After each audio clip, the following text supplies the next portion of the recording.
day like this. It was a funny story, really. I ended up coming over here to work for a newspaper called the Racing Post, which was starting up in 1986. I intended to stay one season, or a little bit longer, just to take in some jumping, and things started to go very well for me. I ended up staying 2 seasons, and at the same time as pursuing journalistic pursuits, I was also commentating in that second year, so it took off from there. Talking to the press boys here, they say that you've brought Australian phrases to race calling, like scraping the paint off the fence and greeting the judge for the first time. No, I suppose they hadn't heard it. We in Australia, of course, had heard them before. I try to use them sparingly. I don't try to throw them in all the time. People think sometimes that you're trying to be funny or you're trying to be colourful.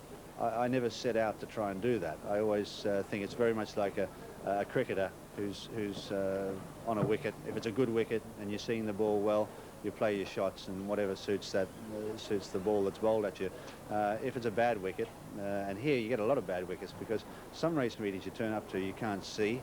There's fog. I mean, I remember doing one meeting at Hexham up in the north one day. The only thing we could see was the last 100 yards just before the post, which doesn't really provide for a very colourful description. Have you brought a special Australianism to race commentating?